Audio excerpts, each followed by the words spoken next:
Barron Trump, the youngest pillar of America's most electrifying dynasty, stepped into a moment so wild, so absolutely mind-blowing, that it's already being called the greatest clash of wills the world has ever witnessed. This wasn't just a walk in the park. It was an epic, heart-pounding showdown that erupted out of nowhere, sparked by a fanatical Zelensky devotee with a grudge so fierce it could ignite the sky. What unfolded was beyond incredible, a spectacle so outrageous and hilariously unexpected that it's got everyone, from TikTok teens to newsroom anchors, losing their minds. Buckle up tight, because this tale of chaos and courage will leave you gasping, and the best part, you'll never see the twist coming. Barron Trump, the towering heir to a name that splits the world in two, strolled into Central Park, his 6'7" frame slicing through the golden haze of a late afternoon. At 18, he was no longer the shy kid dwarfed by his father's shadow. He'd grown into a figure of quiet power, his broad shoulders squared, his piercing blue eyes glinting like steel beneath the brim of a low-pulled cap. Dressed in a simple gray hoodie and jeans, he moved with the easy grace of someone who'd learned to carry a legacy without flinching. Today, he craved escape, not from paparazzi or politics, but from the relentless hum of expectation that followed him like a second skin. Central Park, with its sprawling paths and whispering trees, promised a rare breath of freedom.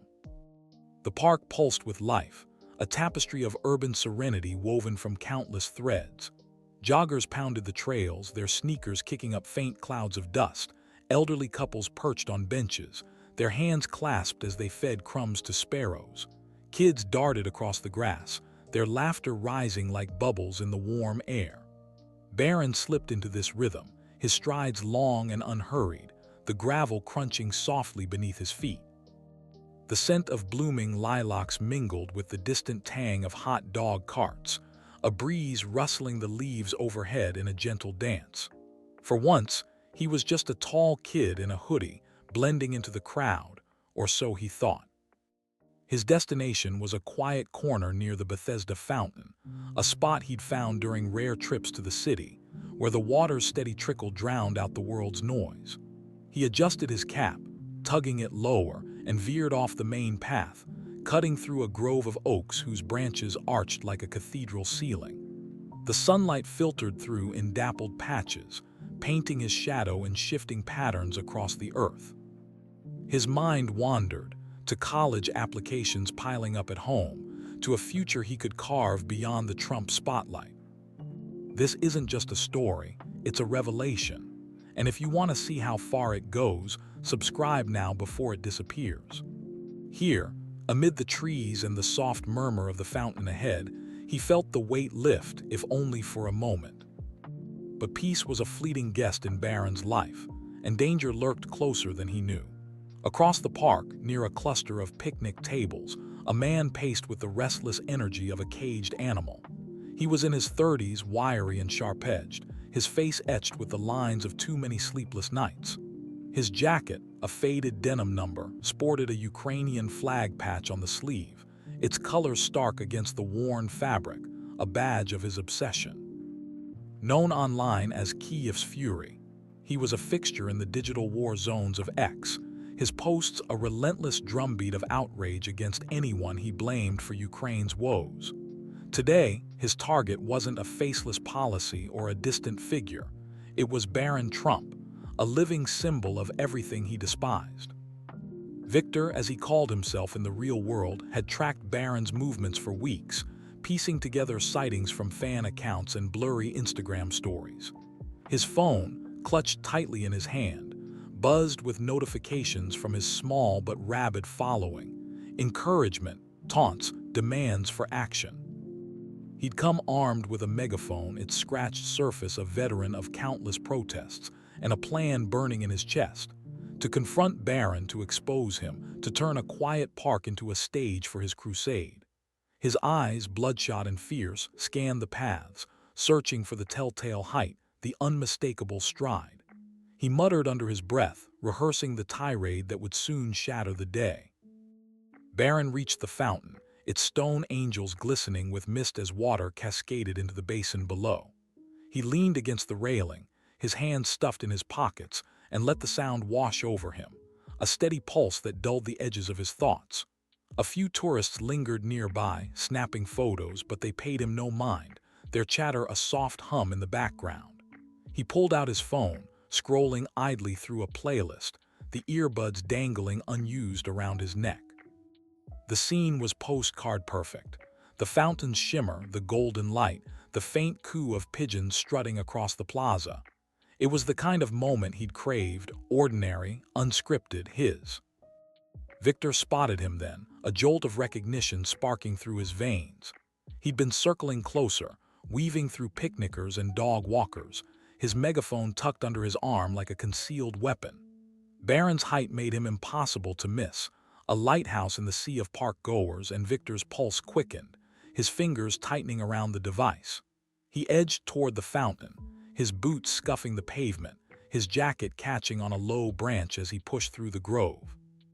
The crowd thinned here, the tourists drifting away, leaving an open stretch between him and his prey.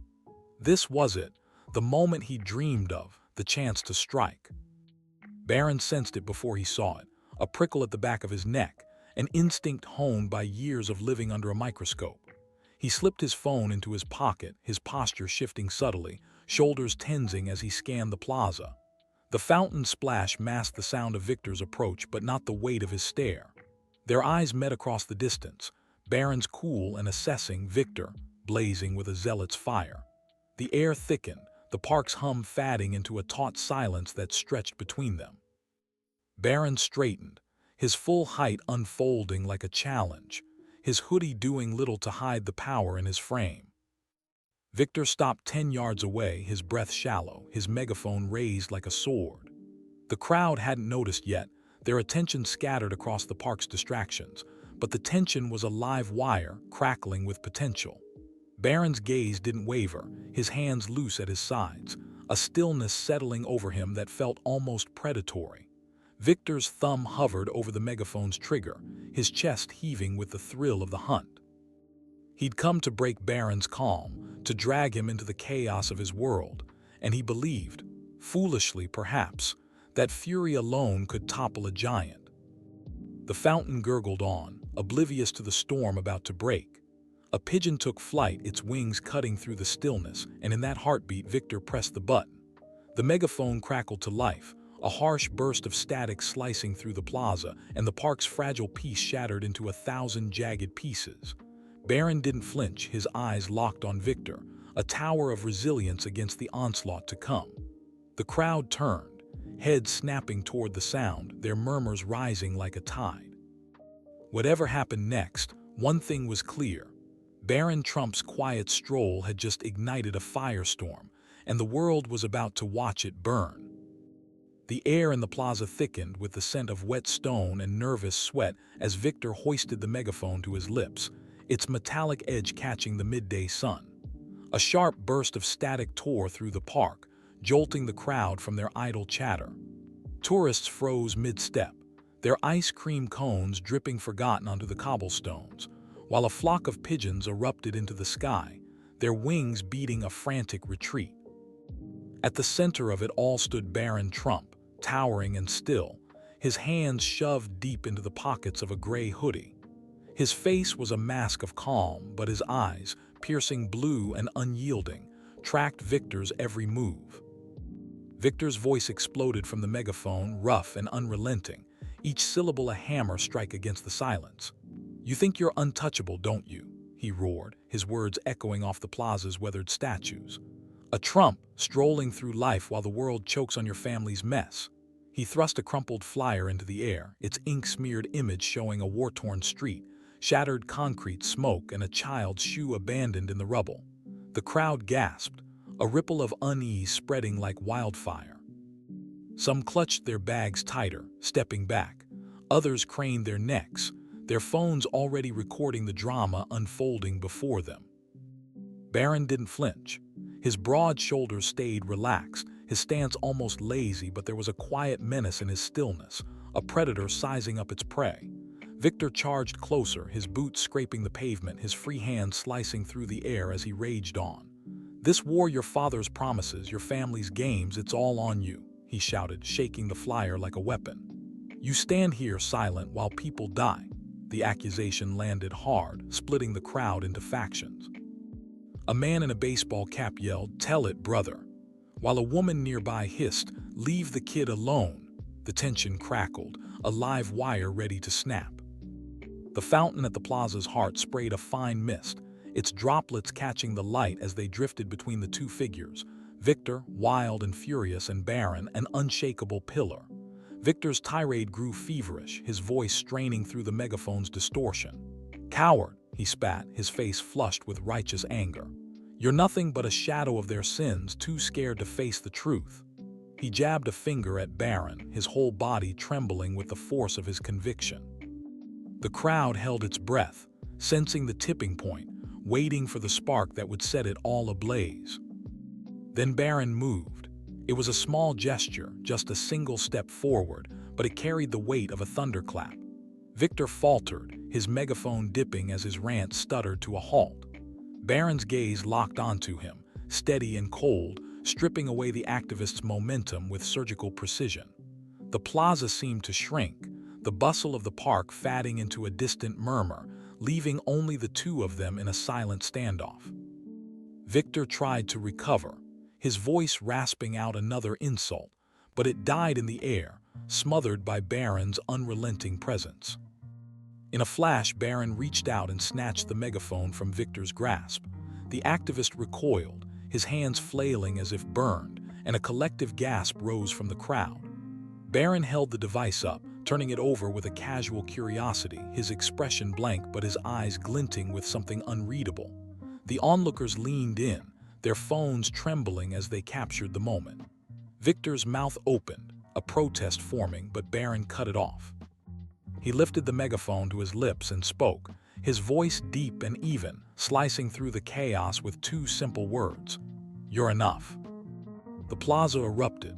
Laughter mingled with shouts of shock, applause clashing with jeers as the crowd processed the unexpected jab. Victor stumbled back, his face crumpling, the fire in his eyes snuffed out by Barron's icy dismissal. The flyer slipped from his fingers, spiraling to the ground where it was trampled by shifting feet.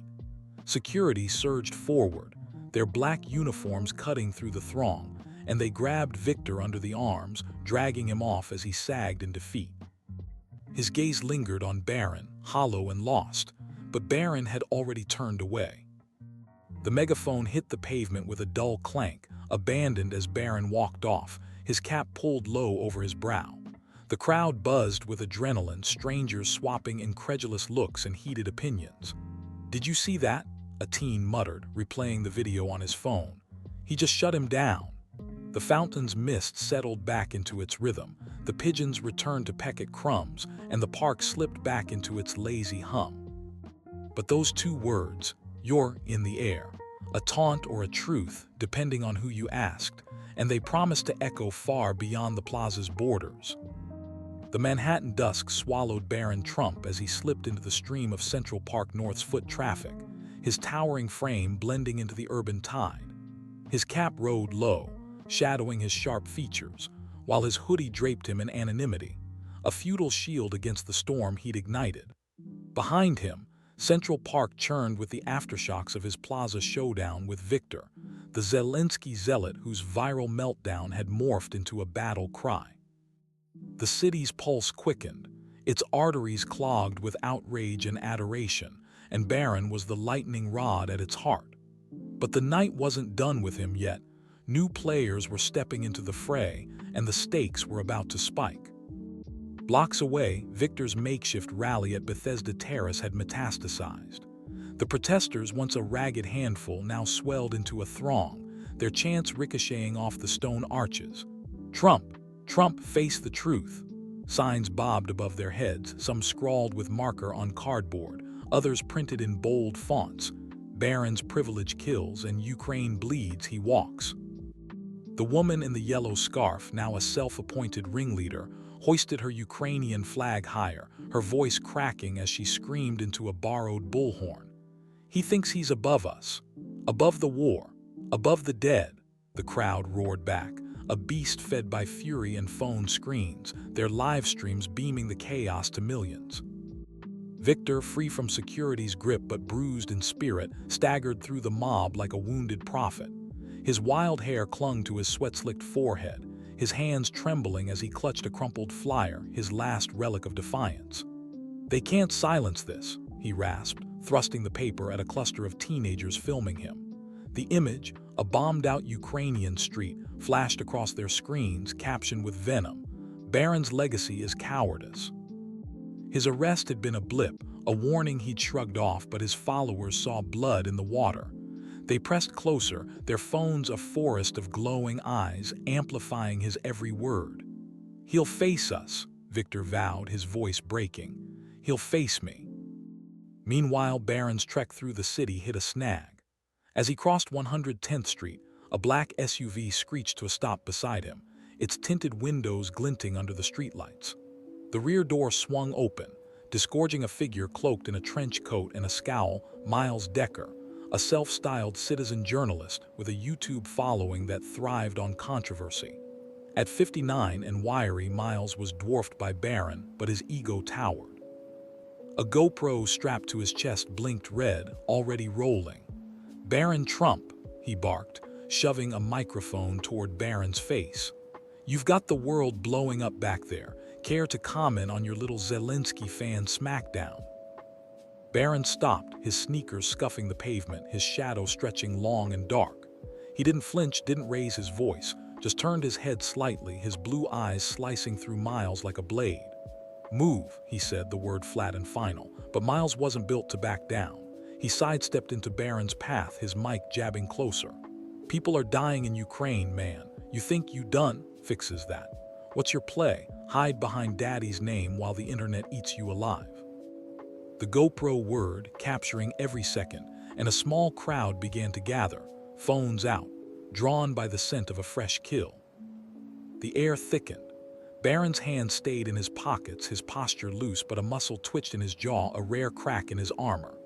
"You don't know me," he said, his voice low, each syllable a warning shot.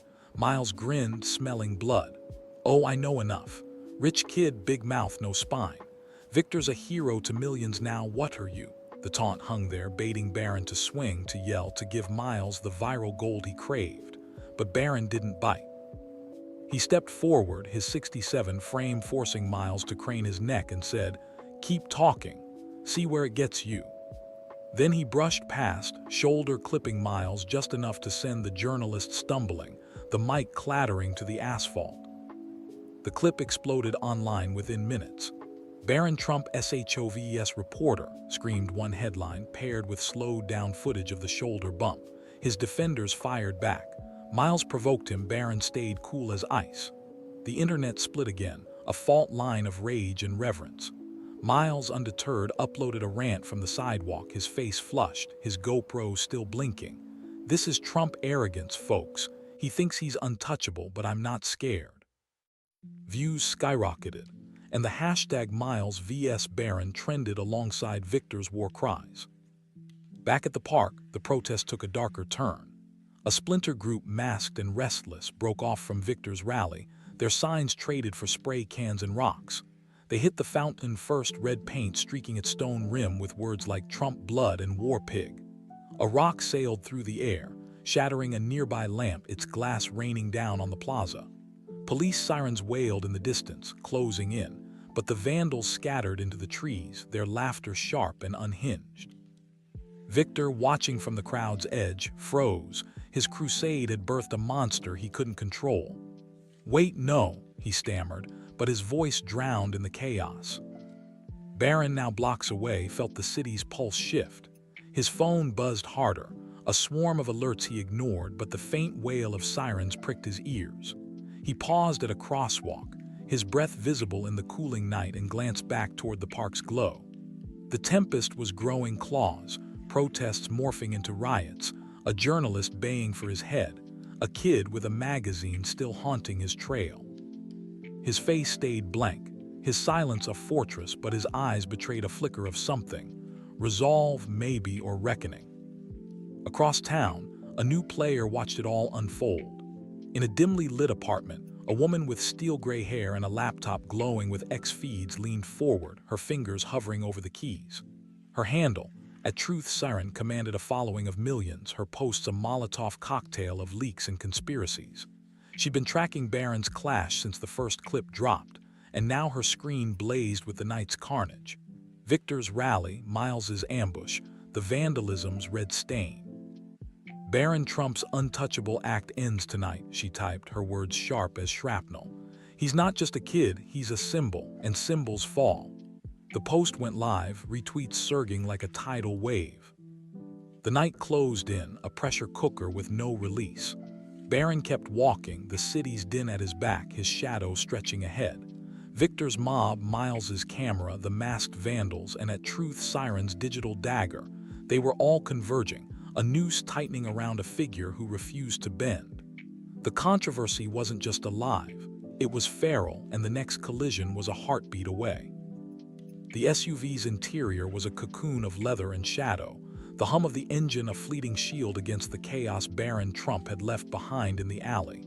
His cap rested on his knee now, his long fingers drumming a slow rhythm against it, but his eyes, sharp, unyielding, stared out the tinted window as Manhattan's lights streaked by.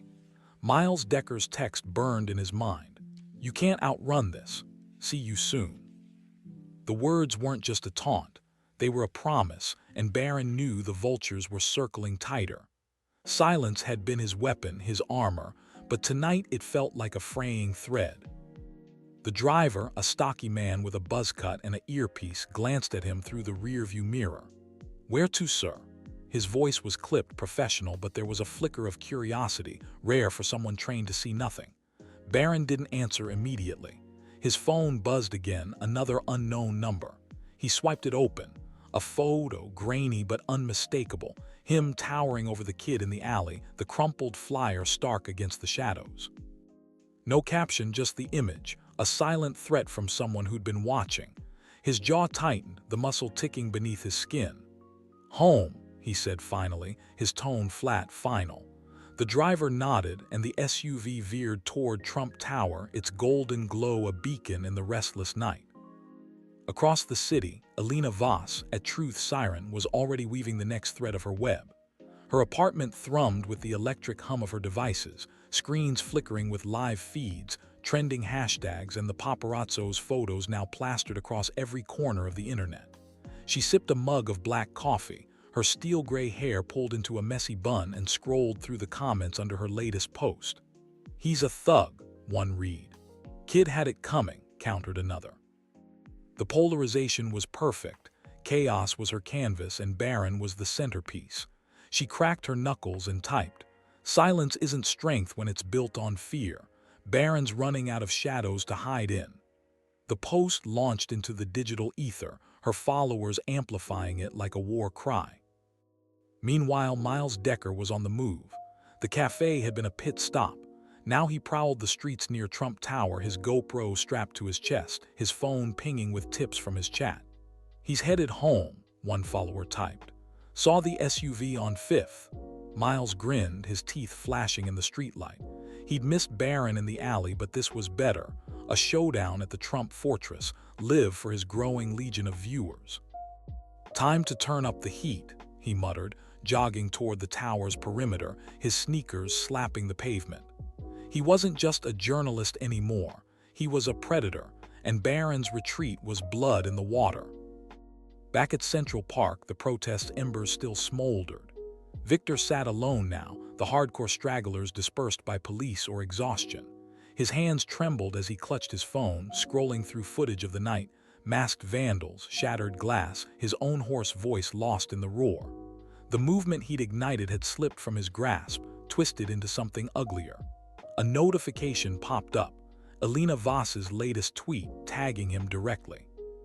Victor tried to wake the world, but Barron's silencing everyone. Who's the real puppet here?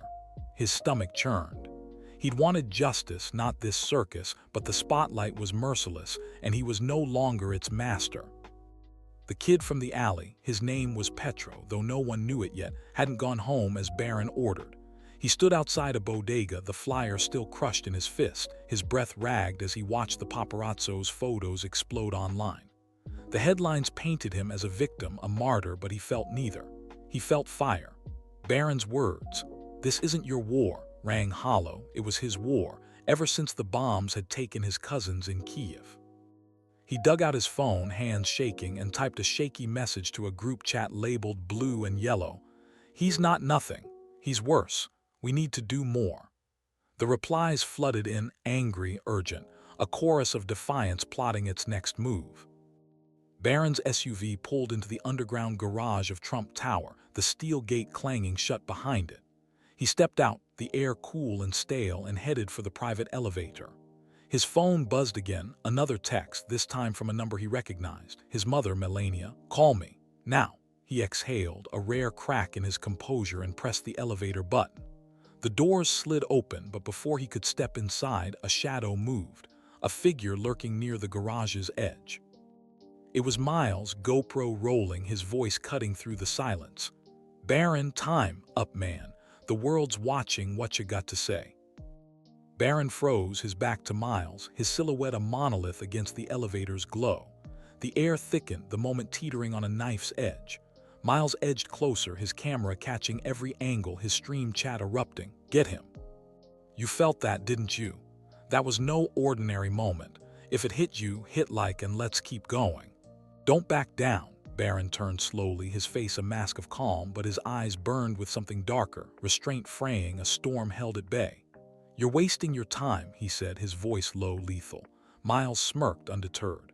"Am I? Or are you just scared to face it?" The elevator dinged, doors still open, but Barron didn't move. His hands flexed at his sides, the tension coiling tighter. Outside, the city roared, sirens, shouts, the distant hum of a crowd gathering near the tower's entrance, drawn by Miles's live feed. Alina's tweets were trending, Petro's group was mobilizing, and the paparazzo's photos had lit a match that wouldn't die. The noose wasn't just tightening, it was choking him now. And for the first time, Barron Trump felt the weight of a fight he couldn't walk away from. The elevator doors slid shut, encasing Barron Trump in the humming steel box as it climbed toward the penthouse. The faint vibration beneath his sneakers was a stark contrast to the chaos swirling in his mind.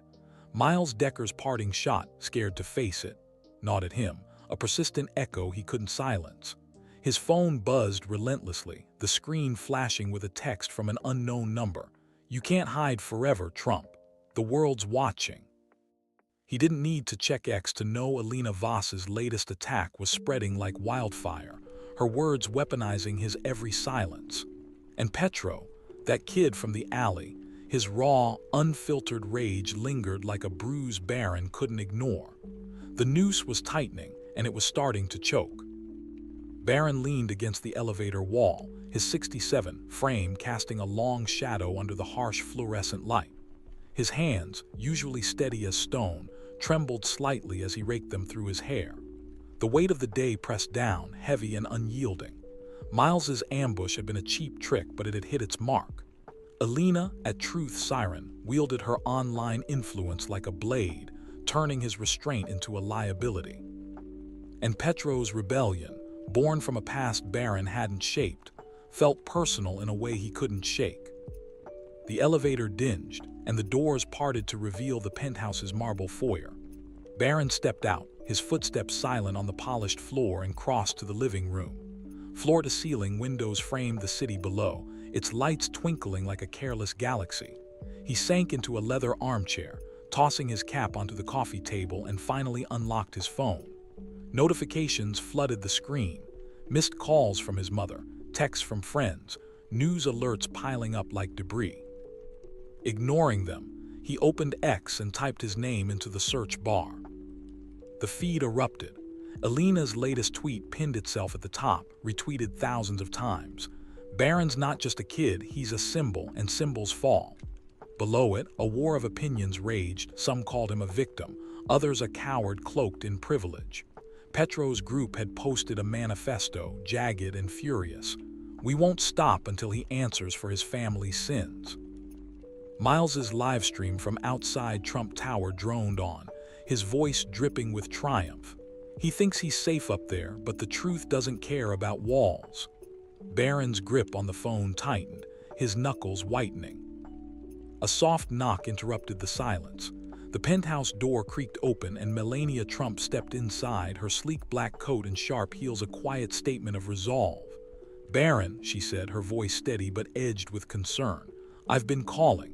He met her gaze, his expression a blank slate, and set the phone down. "I know," he replied, his tone clipped. She sat across from him, her eyes probing. "This is spiraling out of control.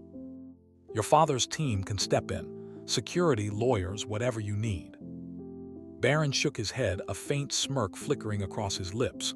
"I don't need lawyers, Mom, I need," he faltered, the words slipping away. Silence had been his armor, but it was buckling now. Melania leaned forward, her hands clasped tightly. "You don't have to do this alone, let us handle it." His gaze drifted to the window, the city's glow reflecting in his eyes. "It's not their fight," he said softly. "It's mine." Outside, the crowd near Trump Tower swelled. Miles's livestream had attracted a volatile mix: protesters, onlookers, thrill-seekers, their phones lighting up the night. Petro and his crew arrived, faces hidden behind hoods and masks, their signs scrawled with venom. "Barron, face us." The chant grew louder, angrier, as police formed a thin barricade, their radios buzzing with static. Miles grinned into his GoPro, feeding the frenzy. Across the city, Elena Voss watched from her apartment, her follower count climbing as she typed. "The tower's a cage, Barron. Come out and play." Inside, Barron rose to his feet, his decision crystallizing. He grabbed his cap, pulling it low over his brow, his jaw set with quiet resolve. Melania stood, her hand brushing his arm. "Where are you going?" she asked, her voice taut. He didn't turn. "To end this," he said, and headed for the elevator.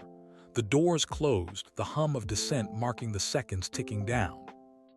The lobby greeted him with tense security guards flanking the entrance. Barron gave them a curt nod and pushed through the glass doors into the night.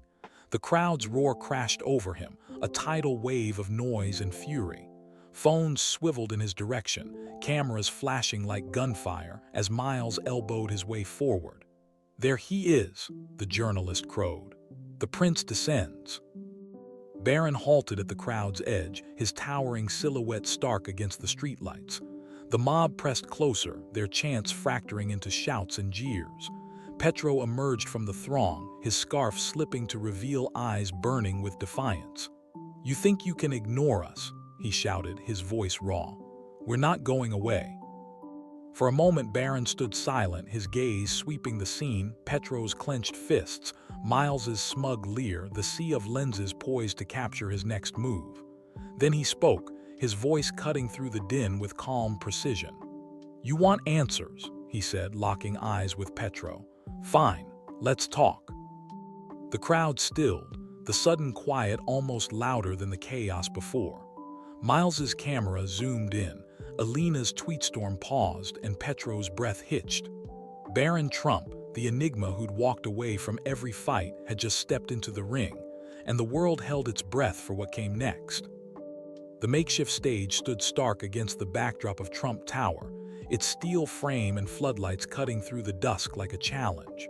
A podium for each participant, Barron, Petro, Miles, and Elena, lined the platform, their names taped to the wood in hasty scrawl. The crowd swelled to the hundreds, a restless sea of faces and phones, their murmurs blending with the distant honk of traffic. News vans parked at the perimeter, satellite dishes aimed skyward, while drones buzzed overhead, capturing the spectacle for a global audience. Barron Trump stepped onto the stage last, his cap gone, his hoodie traded for a crisp black shirt. At 67, he loomed over the podium, his expression unreadable, his silence now a prelude to the storm. Elena Voss arrived first, her steel-gray hair pulled into a tight bun, her laptop tucked under her arm like a weapon. She wore a sharp blazer and a smirk, her At Truth siren handle emblazoned on a pin at her lapel. Miles Decker followed, his GoPro strapped to his chest, his grin wide and predatory. Petro came last, his scarf wrapped tight, his eyes burning with a zealot's fire. The moderator, A retired journalist with a reputation for neutrality took the center, his voice crackling through the speakers. Welcome to this unprecedented event. Each participant will have 2 minutes to speak, followed by open questions. Let's keep it civil. The crowd hushed as Alina stepped to her podium, her fingers dancing over her phone before she spoke. Barron Trump, she began, her voice smooth as silk. You've hidden behind silence for too long. Your family's name is a shadow over this country and over Ukraine. You can't outrun that. She paused, letting the words sink in, her tweet already live. The reckoning starts now. Barron debate, the audience leaned forward, their phones glowing, as Alina's followers amplified her every syllable. Miles seized his turn next, his voice a bark through the mic. You're not a kid anymore, Barron. You're a symbol of everything wrong with this world: privilege, power, zero accountability. He jabbed a finger toward Barron, his GoPro capturing the crowd's nods and scowls. You think a debate fixes that? You're here because you're scared, and you should be. The accusation landed hard, a ripple of tension spreading through the onlookers. Barron's face stayed blank, his hands resting lightly on the podium, but his eyes tracked Miles with the precision of a hawk. Petro's voice trembled when he spoke, not with fear but with fury. My family died in Mariupol, he said, his words raw, unpolished. Bombs don't care about your last name. You stand here untouched while we bleed. He pulled a photo from his jacket, a faded image of a young girl, her smile bright against a war-torn street. This is my sister. She's gone. You don't get to walk away from that. The crowd gasped, a few protesters shouting, "Shame on you, Barron." The moderator raised a hand for quiet, but the air crackled with unease. Barron stepped to his podium, the stage lights casting his shadow long and dark. For a moment he said nothing, letting the silence stretch until it felt like a fifth participant. Then he spoke, his voice low, steady, each word deliberate. I'm not here to defend my family, he said, his gaze sweeping the crowd. I'm here to listen, but let's be clear, none of you know me. You've built a villain in your heads, and I'm not that. He turned to Petro, his eyes softening just a fraction. I'm sorry for your loss, truly, but blaming me won't bring her back. The crowd fractured, some clapped, others jeered, their voices clashing in a chaotic symphony. Alina's fingers flew across her phone, tweeting. Barron plays the sympathy card. Too little, too late. Miles leaned into his mic, cutting through the noise. You say you're not your family, but you live in their tower, spend their money, carry their name. How's that not on you? Barron's jaw tightened, a flicker of frustration breaking his calm. I didn't choose my name, he replied, his tone sharper now. But I choose what I do with it. Petro slammed his fist on the podium, the thud echoing through the speakers. Then do something, he shouted. You have power, resources, use them. Or are you just here to save face? The challenge hung in the air, a gauntlet thrown. Barron met Petro's gaze, unflinching. What do you want from me? He asked, his voice quiet but piercing. A check, a photo op, or something real? The question silenced the crowd, even Miles pausing his taunts. Petro faltered, his anger snagging on the unexpected offer. Alina seized the moment, her voice slicing through the tension. Real would be admitting your family's role in this mess. Real would be accountability. Barron turned to her, his eyes narrowing. Accountability for what exactly? My father's policies, my grandfather's deals. Where does it end? His words were a dare, pushing back against the narrative she'd spun. Alina's smirk faltered just for a second, but she recovered fast. It ends when you stop hiding behind them. The debate spiraled, each exchange sharper than the last. Miles baited Barron with jabs about privilege, Petro wielded his grief like a blade, and Alina dissected every word, her tweets shaping the story in real time. But Barron held his ground, his responses measured, his calm fraying only at the edges. Then Petro dropped a bomb. You want to know what I want, he said, his voice trembling. I want you to come to Ukraine, see the rubble, meet the orphans, feel the weight of what your name means there. The crowd gasped, the audacity of the demand rippling through them. Barron froze, the weight of 1,000 eyes pressing down. Miles's camera zoomed in, Alina's fingers hovered over her phone, and the moderator's mouth opened to intervene. But Barron spoke first. Fine, he said, his voice steady as steel. I'll go. The crowd erupted, shock, disbelief, a few scattered cheers. Petro's eyes widened, his challenge met with a move he hadn't expected. Alina's tweet went live. Barron's going to Ukraine. Bold move or PR stunt? Miles laughed, a harsh bark. You're serious? You think a trip fixes anything? Barron ignored him, his gaze locked on Petro. But I'm not going alone, he said. You're coming with me. The crowd's roar swallowed the stage, the drone swooping low to capture the moment. Petro nodded, a grim smile tugging at his lips. The debate wasn't over, but the battle lines had shifted. Barron had stepped into the fire, and the world would follow him across the Atlantic. The SUV's engine rumbled to life as Barron Trump settled into the back seat, the door's heavy thud sealing him inside the armored shell. Petro lingered outside, his silhouette framed against the pale dawn light filtering through Mariupol's skeletal skyline. His scarf hung loosely around his neck, and his eyes, dark with exhaustion and something unspoken, followed Barron until the vehicle lurched forward. The convoy pulled away, tires crunching over gravel and broken glass, leaving Petro standing alone at the hotel's crumbling entrance. Barron didn't look back, but the weight of Petro's question, "Will you come back?" pressed against him, unanswered beyond his quiet "if it matters." The road out of Mariupol stretched bleak and endless, a scarred ribbon cutting through a landscape of ruin.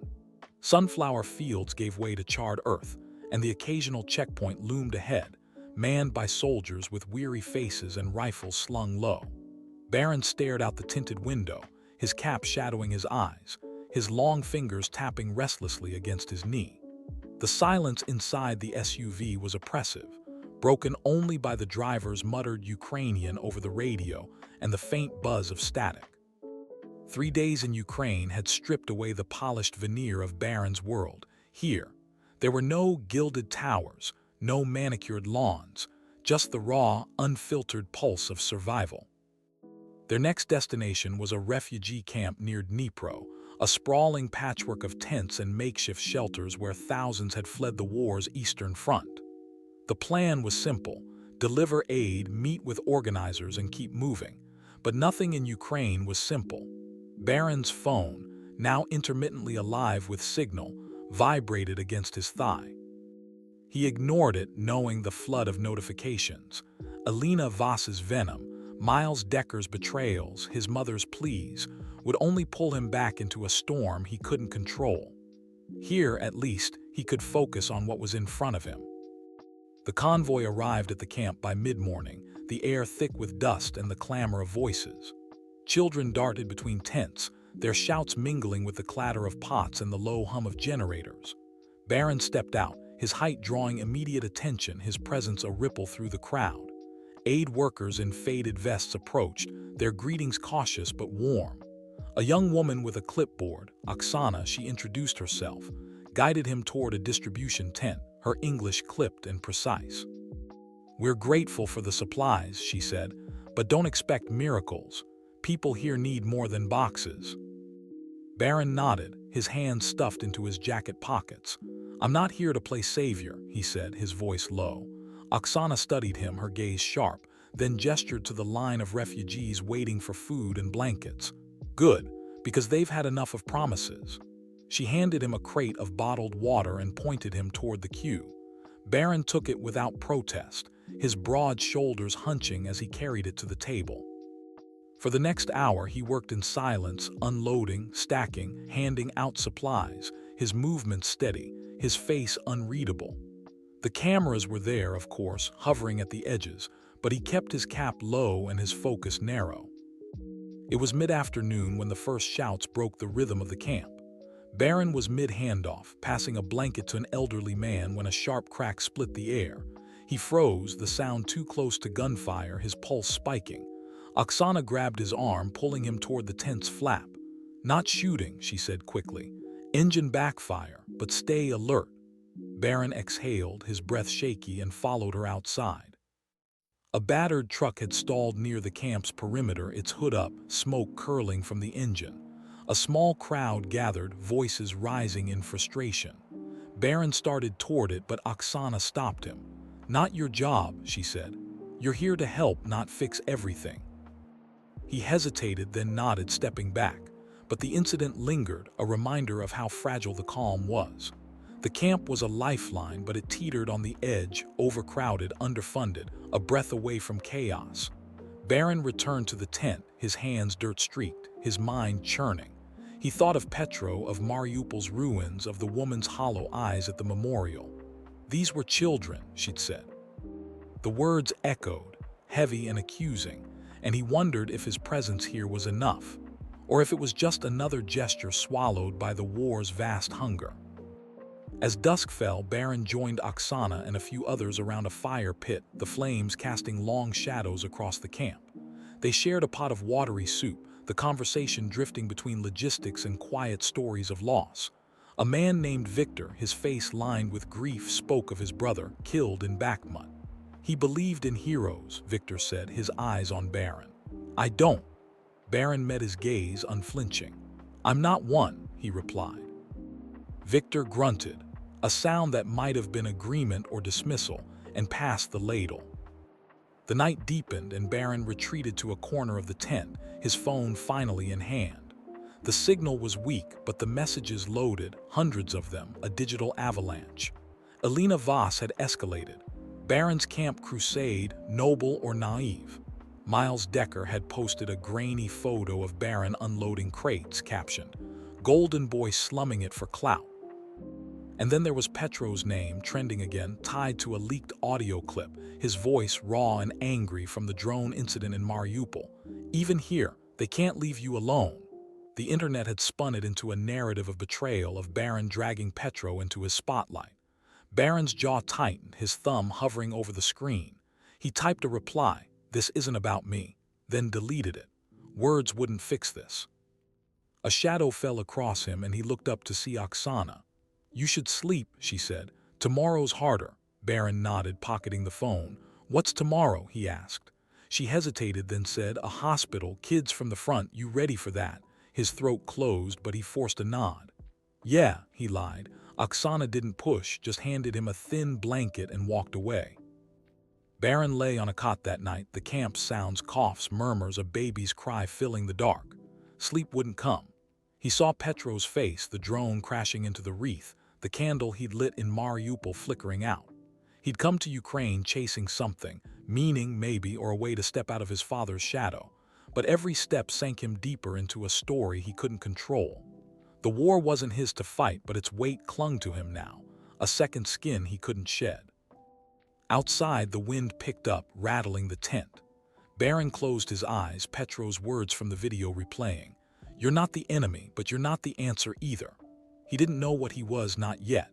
But as the convoy prepared to roll out at dawn, toward the hospital and whatever waited there, Barron knew one thing: he couldn't turn back. Not now. The road ahead was uncertain, jagged with pain and scrutiny, but it was his to walk, for better or worse. The hospital stood before Barron Trump like a weary sentinel, its cracked concrete facade and sagging windows bearing the weight of Ukraine's unrelenting war. He stepped from the SUV, the gravel crunching under his boots, the air heavy with diesel fumes and the faint dampness of a recent rain. Inside, the antiseptic sting hit him first, mingling with something darker, despair perhaps, or the echo of too many broken lives. Nurses in faded scrubs darted between rooms, their movements mechanical, their faces hollowed by exhaustion. A child's cry pierced the stillness, sharp and fleeting, as Barron followed Oksana down a corridor lined with children's drawings, crayon sketches of homes, families, and jagged explosions. Oksana stopped at the pediatric wing, her clipboard gripped tightly. "Most are from Mariupol or Bakhmut," she said, her voice clipped. "Shrapnel wounds burned some worse." Barron nodded, words failing him as he took in the sight. Beds packed close, small bodies swathed in bandages, some with limbs missing, others staring blankly at cracked ceilings. His towering 67 frame felt out of place, too large for this fragile world. They paused at a bed where a girl, Anya, sat propped against pillows. Her left leg ended in a stump below the knee, and her wide, unblinking eyes locked onto Barron. "She lost her family in a strike," Oksana translated after a quiet exchange in Ukrainian. "Wants to know why you're here." Barron knelt, his voice softening. "To help," he said, meeting Anya's gaze. She pointed to a photo beside her, a younger girl, her sister, smiling beside her in better days. The image struck him. It mirrored the photo Petro had once shown him of his own sister. Before he could say more, shouts erupted from the hall, harsh, insistent, and all too familiar. Miles Decker's voice cut through the chaos. "The world needs to see this." Barron's jaw tightened. He stood, nodding to Oksana. "Stay with her," he said, and strode out to face the intrusion. Miles stood by the nurse's station, his GoPro rolling, a flustered orderly at his side. "Well, if it isn't the golden boy," he sneered as Barron approached. "Here to play saint for the cameras." Barron's hands clenched, but he kept his tone even. "You don't belong here, this isn't your story." Miles laughed, sharp and grating. "It's everyone's story, Trump. These kids are just props to you, right? A way to polish that tarnished name." Barron closed the distance, his shadow engulfing the journalist. "Get out," he said, his voice a quiet thunder. "Now," Miles smirked, unfazed. "You can't stop the truth. The world's watching your little act." Something snapped. Barron grabbed Miles by the collar, lifting him an inch off the ground, his voice a low growl. "This isn't about me, it's about them. Leave." He released him and Miles stumbled back, his bravado crumbling. The GoPro captured every second, but he muttered no retort, retreating down the hall with his camera still rolling. The hospital's hum settled back in, but Barron's pulse raced. He braced against the wall, the confrontation leaving him raw. Oksana emerged, her expression neutral. "That won't stop him," she said. Barron exhaled. "I know, but it's something." Back in Anya's room, she held out a drawing, two figures, one tall, one small, holding hands beneath a bright sun. "For you," she said through Oksana's translation. Barron took it, his throat constricting. "Thank you," he whispered, the simple gesture cutting deeper than he expected. That evening, as the sun sank into a pink and gold horizon, Barron found Petro on a bench outside the hospital, his scarf loose around his shoulders. They sat in silence until Petro spoke. "You didn't have to come here," he said, his voice heavy. Barron shrugged. "Neither did you." Petro's laugh was sharp, bitter. "This is my home, I had no choice." Barron met his eyes. "I get that now more than before." Petro nodded, considering him. "You're not what I thought, but you're still a Trump." "That doesn't vanish." Barron's lips twitched, a faint, wry smile. "I'm working on what that means." The quiet stretched, the hospital's lights flickering to life behind them. Petro stood. "I'm going back to Mariupol, there's work left." Barron rose too, offering his hand. "If you need anything, supplies, contacts, tell me." Petro shook it, firm and steady. "I will, and Barron, don't let them make you a symbol, be more." He walked off, fading into the dusk, leaving Barron with words that felt like both a warning and a charge. The next morning at the airport, Barron typed a message to Petro. "I'm starting a fund for the hospital. No cameras, no strings, just help. Join if you want." He sent it as the plane's engines roared, lifting him above Ukraine's scarred landscape, fields and ruins blurring below. He wasn't the solution, but he could be a piece of one. That was enough for now. In New York, the city's clamor awaited. Protests, paparazzi, the endless spin of headlines. Miles's footage had exploded online. Alina Voss's tweets framing the hospital visit as a stunt, but Barron moved through it differently. His silence wasn't evasion anymore. It was resolve. He'd faced the war's fire and come out changed, singed, but upright. As Trump Tower gleamed ahead, he squared his shoulders. He wasn't just a name now. He was something more, still forming, and for the first time that felt like a beginning. If you enjoyed this story, there's another video on screen right now. Go ahead and give it a look for an even more astonishing tale. And don't forget, we'll have many more uplifting and dramatic stories coming your way. So make sure you subscribe to our channel. That way you'll never miss our newest uploads.